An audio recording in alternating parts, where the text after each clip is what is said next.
Malaquías capítulo 3.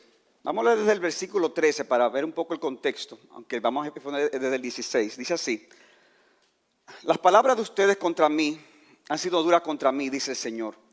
Pero dicen, ¿qué hemos hablado contra ti? Ustedes han dicho, en vano es servir a Dios.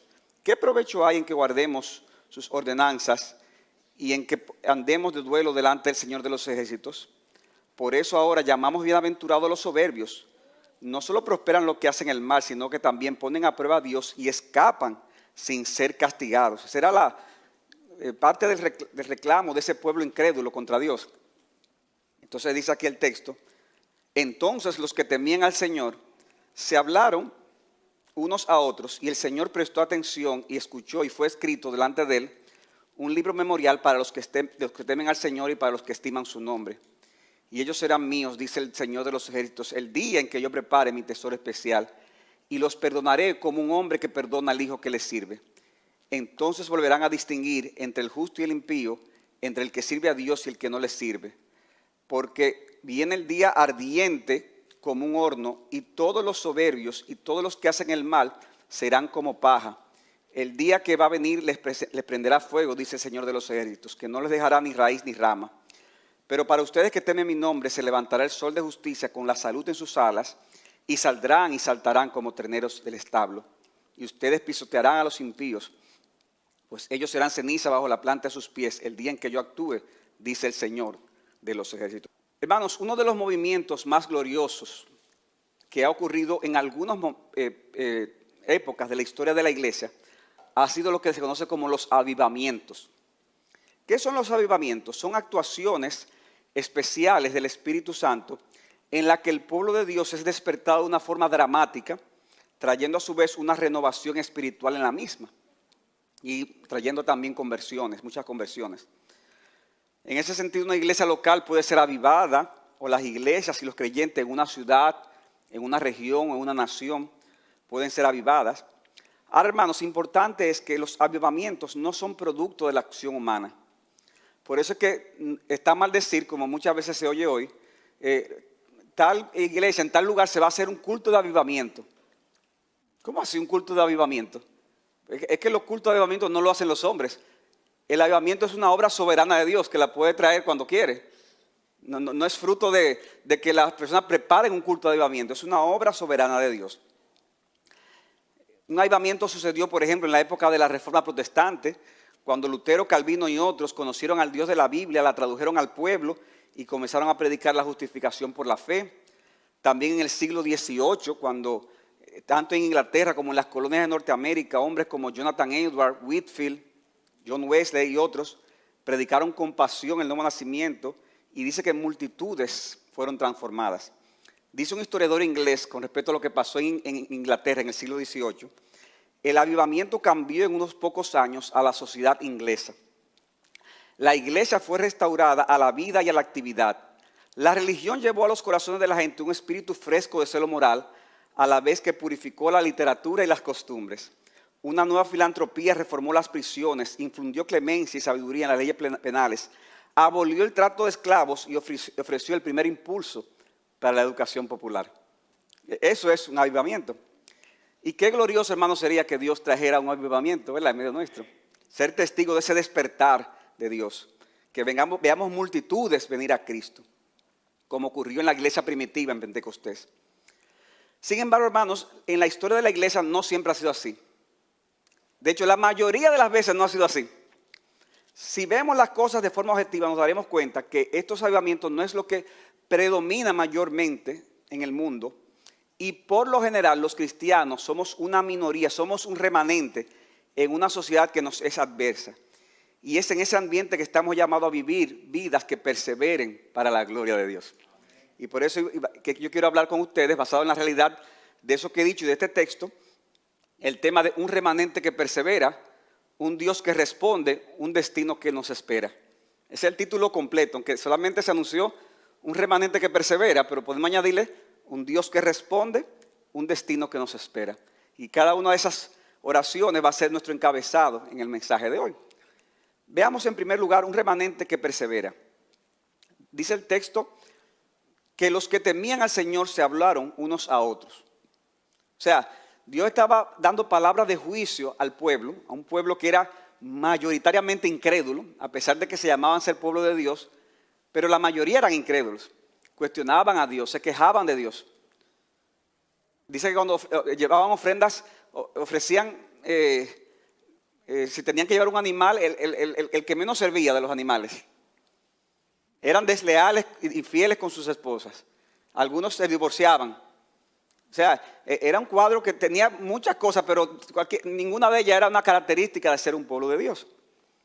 Pero dice que había un grupo que eran los que temían al Señor. Dentro de esa multitud había un remanente, un grupo pequeño que temían al Señor. Y esa palabra temor, como dice un diccionario, se usa en relación con una persona de alto rango a quien tú le tienes un temor reverente. Es la actitud con que una persona reconoce el poder y condición a la persona a la que se le reverencia y se le da el debido respeto. Y ese remanente tenía ese respeto al Señor como el ser supremo, con el más alto rango posible e imaginable. Ese Dios que es perfecto en sus atributos y que por lo tanto se le debe toda la honra y reverencia como ninguna otra persona en el mundo. Y ellos eran un remanente, hermanos. Ellos eran una minoría en Israel. Ellos tenían que nadar en contra de la corriente. Mire, hermano, eso es muy desagradable. Que la mayoría va hacia una dirección y usted es la excepción. Usted es raro. Usted es el que está mal. Mientras el pueblo reflejaba fastidio para con Dios, mostraba hipocresía y Dios le daba juicio, mandaba palabras de juicio, palabras de amonestación, este remanente no era así. Este remanente actuó de una forma distinta. Y esa es la diferencia, hermanos, que hacía, era la motivación. La motivación de este grupo para ser diferente, ¿sabe cuál era? El temor a Dios. Ellos eran diferentes porque temían a Dios. Porque no es que ser diferente en sí mismo sea una virtud. Hay personas que son diferentes, ¿verdad que sí? Pero son diferentes por muchas razones. Pero este grupo era diferente porque tenía temor de Dios. Porque el temor de Dios, como dice un teólogo llamado John Murray, es el alma de la verdadera devoción a Dios. El alma de la verdadera devoción a Dios. Si uno va al libro de Proverbios, uno se da cuenta que en medio de todos los consejos que da, principios, constantemente se enfatiza en la gran mayoría de sus capítulos el tema del temor a Dios. Y eso es lo que hace el libro de Proverbios un libro distinto a cualquier otro libro de buenas costumbres en general. Porque muchos principios que están en Proverbios, hermanos, lo encontramos en principios generales por ahí. Pero ¿cuál es la motivación para hacer esas cosas, según el autor de Proverbios? El temor a Dios. Es que yo temo a Dios y por eso yo actuaré de esta o aquella manera. Y yo te pregunto, ¿tú tienes temor del Señor? ¿O tú lo tratas como otro cualquiera?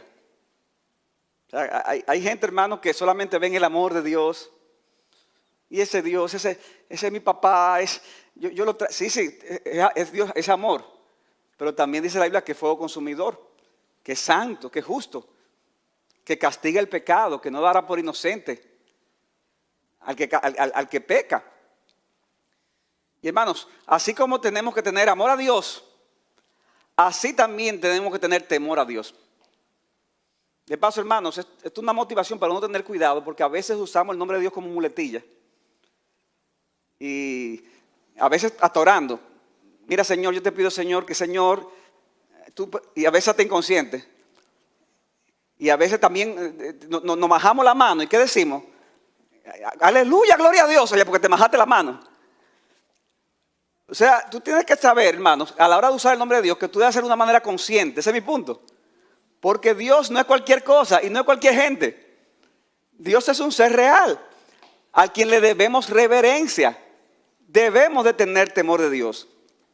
Cuando en una sociedad el temor de Dios se pierde, ¿qué sucede, hermanos? Como estamos viendo en el día de hoy, que el deterioro moral y espiritual es evidente, así como lo fue en la época de Malaquías. Y cuando una iglesia pierde el temor de Dios, estamos, hermanos, ante una calamidad y solo esperamos ver manifestado de alguna manera el juicio de Dios sobre esa iglesia. Este remanente de nuestro pasaje, hermanos, no siguió el camino de la apostasía del pueblo, sino que se mantuvo perseverando en el camino correcto. ¿Y cómo manifestó este pueblo esa perseverancia en el camino correcto? Dice el texto que los que temían a Jehová tuvieron entre sí conversaciones piadosas. Dice, los que temían al Señor se hablaron, ¿quiénes? Unos a otros. O sea, uno que temía al Señor habló con otro que temía al Señor. Se hablaron unos a otros. Ellos conversaron entre sí. O sea, que tenían una relación, ¿verdad? Que no la tenían con el resto del pueblo, una relación distinta. Ellos se podían ver de forma presencial y tener ciertos tratos que contrastaban con lo que pudiesen tener con el resto del pueblo. Tenían conversaciones, hermanos, que eran diferentes al de la mayoría. Y en esas conversaciones honraban el nombre de Dios. Por eso dice al final del versículo 6, se escribió un libro en memoria para los que temen al Señor y para los que estiman su nombre. O sea que en esas conversaciones, ¿qué hacían ellos? Ellos honraban el nombre de Dios. Mientras el pueblo era irreverente y se quejaba del Señor, los piadosos defendían los procedimientos del Señor. Dios hablaba, hermanos, y habló en forma de juicio en Malaquías. Y mientras el pueblo se quejaba, los que temían al Señor dijeron, Señor, tú eres justo, eso es verdad. Lo acepto, Señor. Yo soy parte de esto, Señor. Ten misericordia de nosotros, Señor.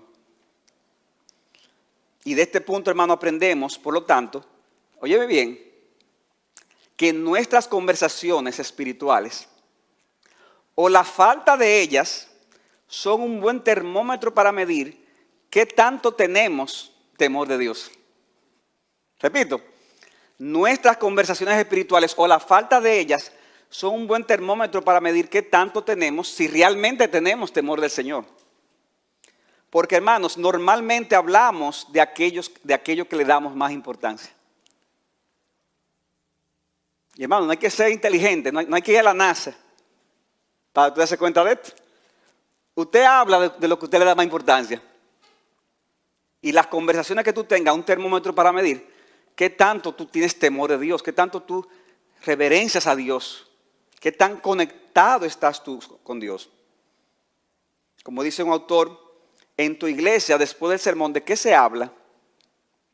Dice él, sería, por supuesto, poco natural y hasta falso si la conversación no incluyera temas cotidianos. De hecho, somos una familia y aquí nos encontramos.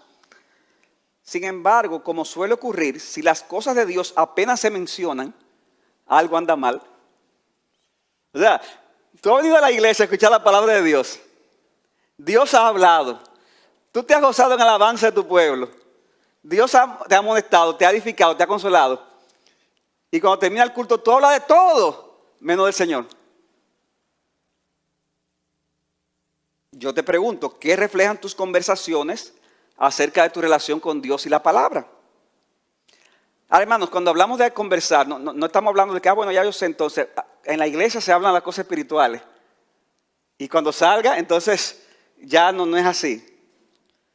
Hay gente que puede venir aquí a hablar mucho del Señor, ¿verdad? Y hacerlo de una manera hipócrita. Eso no es necesariamente un símbolo, una señal, de espiritualidad. La pregunta es, ¿qué reflejan tus conversaciones durante toda la semana con respecto a tu relación con Dios y su palabra? Porque nuestras conversaciones, hermanos, tarde o temprano nos delatarán. Mire, no hay forma. Tarde o temprano, tus conversaciones, mis conversaciones nos delatarán. Por eso agrega este autor que cité ahorita, cuando la conversación religiosa se reserva solo para el domingo o solo para un culto familiar, la religión se hace muy irreal y muy difícil. Los que temían al Señor se hablaron unos a otros. Hermano, ¿tú habías considerado esto antes? De que nuestras conversaciones son un medio para fomentar la piedad. Y un medio para yo fomentar la piedad de mi hermano. Entonces, si una persona está en una aflicción y tú vas y le dices, wow, pero qué terrible, pero a mí me fue peor, esto es una tragedia, esto se va a acabar. ¿Qué tanto tú estás acercándolo a Dios? ¿Qué tanto tú lo estás edificando? ¿Tus conversaciones van a acercar a los creyentes al Señor o van a alejarlo? pueden ser motivo de tropiezo. Nuestra identificación como cristianos ha de ser con nuestras vidas y eso incluye nuestras bocas. En el caso de este remanente, el momento era para hablar de la palabra que Dios había hablado a su pueblo y de cómo el juicio divino vendría fruto de la maldad e hipocresía de ese pueblo. Y por eso, hermanos, es que las circunstancias que traiga la providencia de Dios han de ser una oportunidad para tú dar testimonio del Señor. Las circunstancias que hay en tu vida o a tu alrededor son una oportunidad para tú dar testimonio del Señor y de que solo en el Señor hay esperanza. Y yo te pregunto, ¿estás tú usando las circunstancias que hay a tu alrededor para ese propósito? ¿O tú eres uno más que te quejas? Que te quejas del país, que te quejas de la familia, que te quejas de la situación, que te quejas de las... ¿Eres uno más? ¿O tú usas esas conversaciones para bendición de otros y para fortaleza de tu propia alma? Decía Thomas Watson, un puritano: estoy persuadido que una de las principales razones de la decadencia del poder de la piedad es la falta de conversaciones cristianas. Cuando la gente se reúne, Dios y el cielo son dejados fuera de su hablar. Entonces, hermanos, ¿qué queremos? Que nos estimulemos con conversaciones que den gloria a Dios. Y de paso, hermanos, ustedes entienden ahora también en parte de la razón de por qué es importante que los creyentes podamos reunirnos de manera presencial como iglesia, a menos que alguna causa de fuerza mayor lo impida. Es que en el contexto de estar de manera presencial, escuchando la palabra del Señor, los creyentes podemos tener una comunión que nos ayude a perseverar en tiempos difíciles. La cosa está difícil, entonces con más razón para congregarse, con más razón para juntarse. ¿Para qué? Para estimularnos unos a otros a seguir perseverando. En cambio, el ausentarse con frecuencia de los cultos, salvo por una causa mayor, lo que trae es enfriamiento espiritual y un probable camino a la apostasía, a apartarnos del Señor. Qué importante, hermanos, es, mientras la cosa se pone más difícil, bueno, más razón hay para estimularnos unos a otros al amor y a las buenas obras. Y hermanos, vemos algo hermoso en el texto, y es que estas conversaciones espirituales que tenía el pueblo de Dios de manera presencial no fue indiferente para Dios, sino que eso trajo una respuesta de parte del Señor. Eso nos lleva a nuestro segundo encabezado. Hemos visto en primer lugar un remanente que persevera. Ahora veamos un Dios que les responde. Un Dios que les responde. ¿Cómo respondió el Señor, hermanos, a esta perseverancia de este remanente? Bueno, dice el texto, hermanos, que lo primero que hizo fue que Dios prestó atención y escuchó. Entonces los que temían al Señor se hablaron unos a otros. ¿Y qué hizo el Señor? El Señor prestó atención y escuchó. Hermanos, el Señor no tiene que hacer como a veces hace uno cuando hay gente hablando y tú quieres escuchar. ¿Qué usted hace? Bueno, usted trata de desconectarse de la cosa y trata de poner el oído para escuchar. Dios no necesita eso. Dios oye todo lo que todo el mundo dice. Y él escuchaba, hermanos, la disputa y murmuraciones de Israel contra él, en medio de los supuestos cultos religiosos, y de ahí su controversia para con ellos. Sin embargo, las conversaciones de este remanente las oyó, hermanos, de una manera especial. Él prestó atención y escuchó. Mientras el Señor se dolía de las conversaciones del pueblo, al mismo tiempo se deleitaba de las conversaciones del remanente. ¿Cuántas conversaciones vanas hay en el mundo, hermanos? Ahora mismo. Muchísimas, ¿verdad? ¿Cuántas han habido en la historia? Todo el tiempo. Y el Señor oye todas esas conversaciones. Y sin embargo, hermanos, a pesar de eso y de que Dios se duele y se aira por eso, Él ha prometido, hermanos, en medio de tal situación, prestar atención, óyeme bien, y escuchar nuestras conversaciones si son agradables a Él. O sea, lo que estamos diciendo es que si tú tienes conversaciones piadosas con otro hermano, Dios de repente dice, ay, déjame escuchar. Y te siente, escucha, y como a veces pasa que tú escuchas algo que no eres tú con la que estás conversando, no es contigo, pero tú escuchas y hasta lo disfrutas. Dios, hermanos, presta atención y escucha con deleite toda conversación que hagamos que glorifique su nombre. Él se detendrá a escuchar, Él se deleitará y nos animará diciendo, sigue hablando, sigue hablando. Porque Él estará presente de una manera especial donde su nombre es exaltado y bendecido. Pero también, hermanos, en segundo lugar, Dios, dice el texto, mandó a escribir un libro en memoria de ellos. Un libro en memoria de ellos. Dice, y fue escrito un libro en memoria de los que temen a Jehová. Versículo 16, memorial para los que temen al Señor y para los que estiman su nombre. O sea que no es solamente que se deleita, sino que dice que Él registra en un libro las conversaciones. De una forma figurada, ¿verdad? De decir que Dios no se va a olvidar de todo lo que su pueblo hace o dice que glorifique su nombre. Dios no se olvidará. Puede ser que tú le hiciste un bien a alguien hace mucho, ya tú ni te acuerdes. Pero Dios sí se acuerda. Dios sí se acuerda. Dice Cristo, no se regocijen de que echan fuera demonios, sino de que sus nombres están escritos en el libro de la vida, dice el texto, ¿verdad? Bueno, también Cristo dice que, y este texto dice que toda conversación para su gloria, Dios también la registrará. Nuestras lágrimas, dice la Biblia, Dios las registra. Salmo 56, 8. Nuestros servicios también, Hebreos capítulo 6, versículo 10. Nunca habrá, dice un autor, alguna palabra buena hablada acerca de Dios que procede de un corazón honesto que no haya sido registrada y será recompensada en el día de la resurrección. ¿Qué motivación, hermano, es para tener conversaciones que glorifican al Señor? Pero en tercer lugar, dice la Biblia que fruto de esa conversación Dios respondió y dijo que los haría su especial posesión. Versículo 17. Dice, y ellos serán míos, dice el Señor de los ejércitos, el día en que yo prepare mi tesoro especial. Ellos serán míos, hermanos, dice el texto. Pertenecemos a Dios porque nos creó, pero también porque nos redimió. Y Dios dice, esos son míos. Eso que están hablando así, esos son los míos. Como dice como a los niños, ese es de los míos. Dios dice, ese es de los míos. Esos son de los míos porque sus conversaciones hacen ver eso. Y dice la Biblia que Dios nos tiene como especial tesoro, como una propiedad especial. Aunque, hermanos, no valemos nada, a pesar de nuestros pecados y debilidades, dice la Biblia que somos para Dios lo que las joyas son para un hombre. Fuimos rescatados de nuestra vana manera de vivir. ¿Con qué? No con cosas corruptibles como oro y plata, sino ¿con qué? Con la sangre preciosa de Cristo. Entonces, somos de Dios, somos especial posesión para Dios.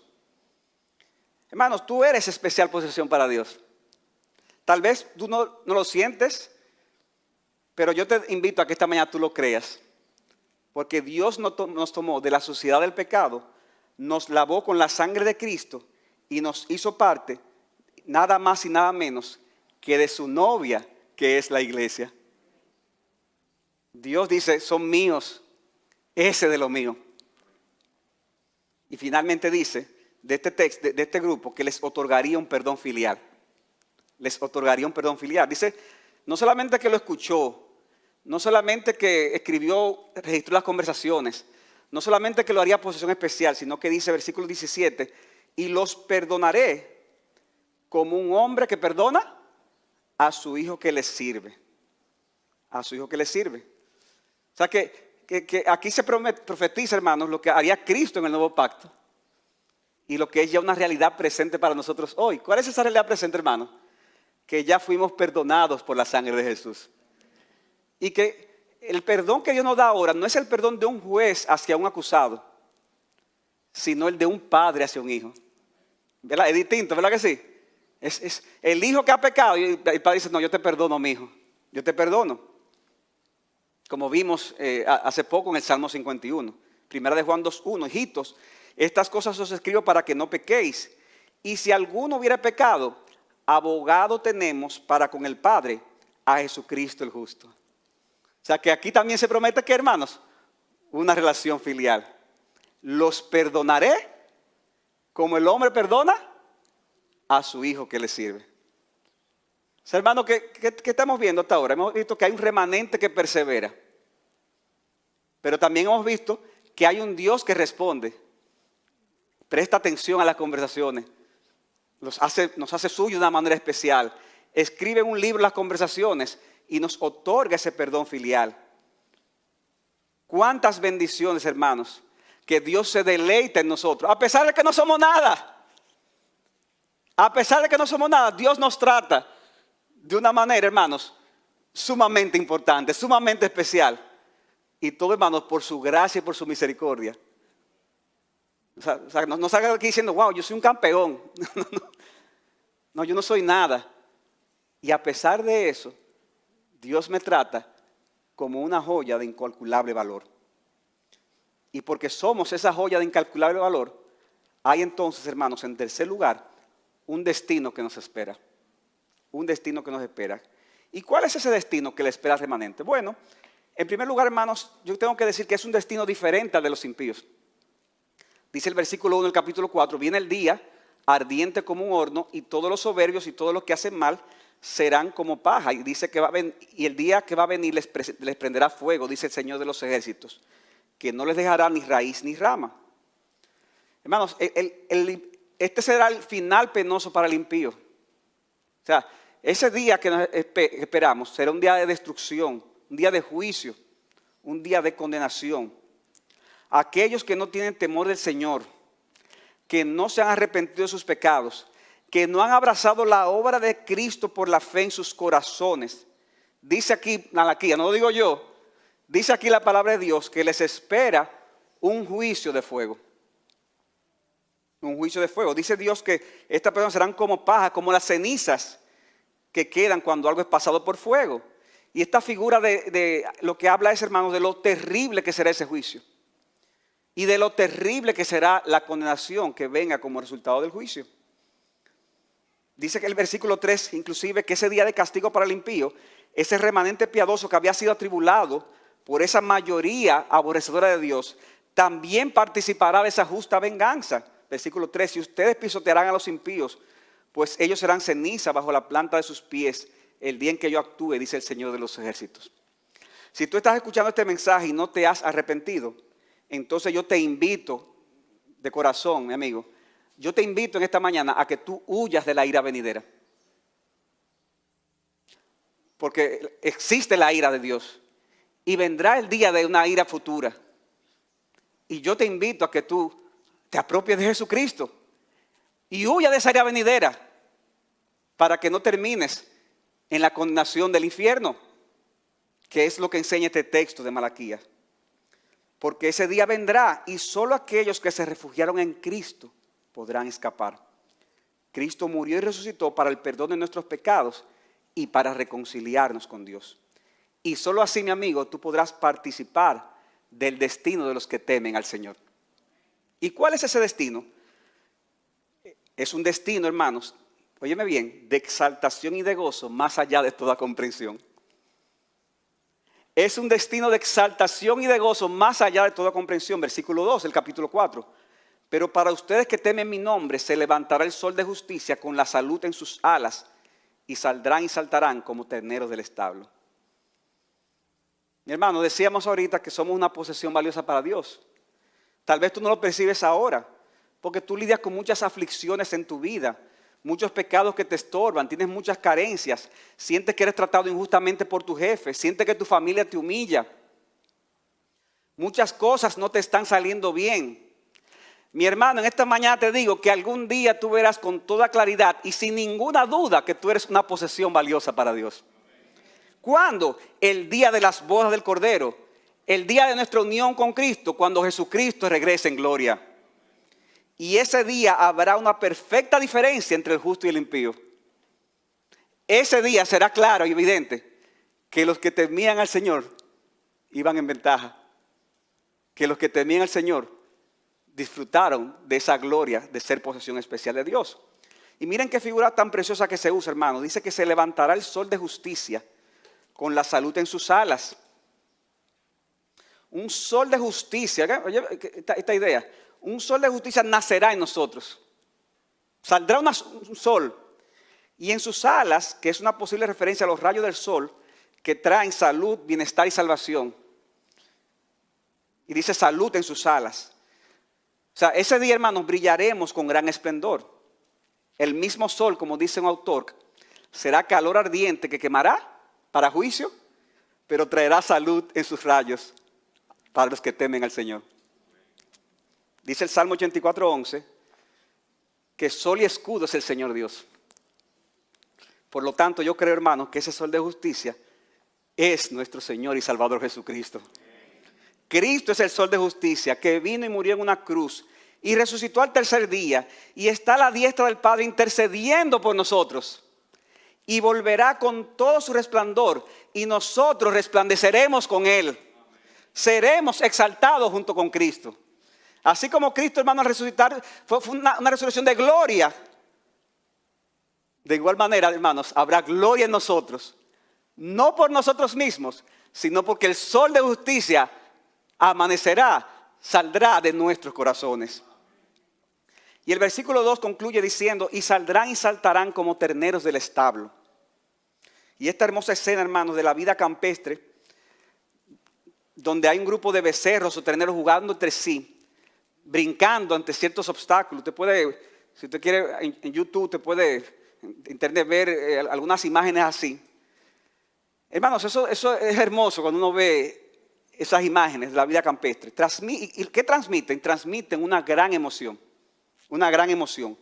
Porque así como los terneros brincan, saltan, corren en un ambiente de alegría, mis hermanos, así los cristianos experimentaremos en aquel día gozo exuberante, emoción indescriptible y daremos gritos de júbilo al Señor.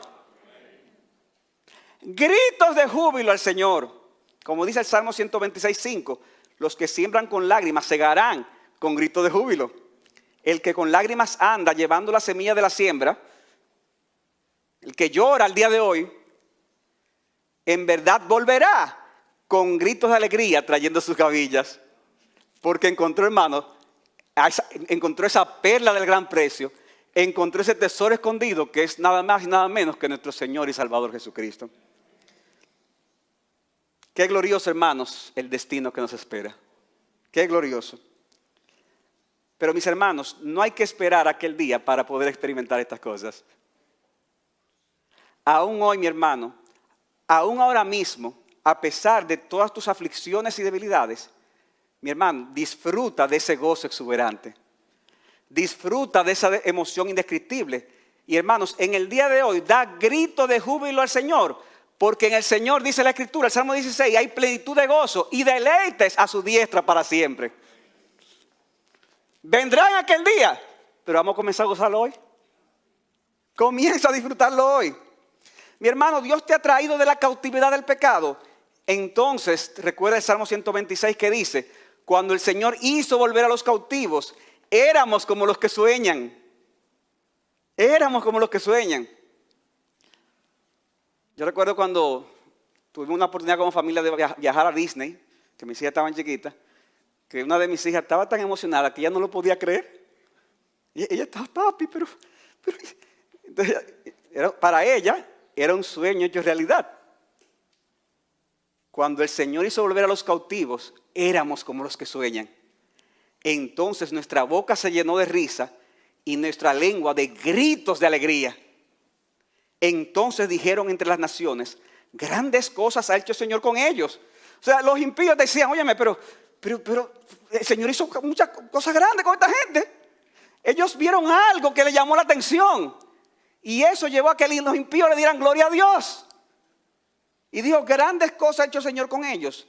Y dice el salmista, sí, grandes cosas ha hecho el Señor con nosotros. Por eso estamos alegres.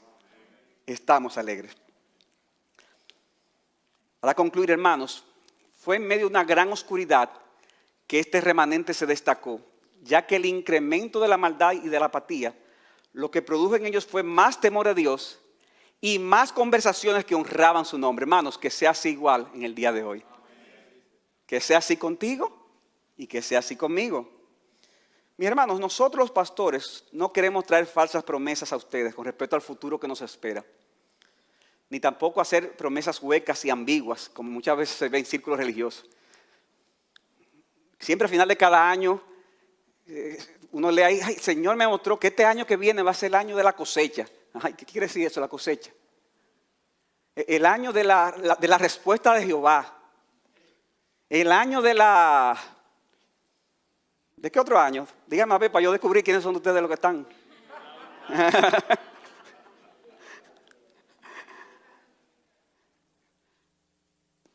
O sea, todos los años siempre hay. Ahora, el 2019 nadie dijo que este iba a ser el año del COVID, ¿verdad?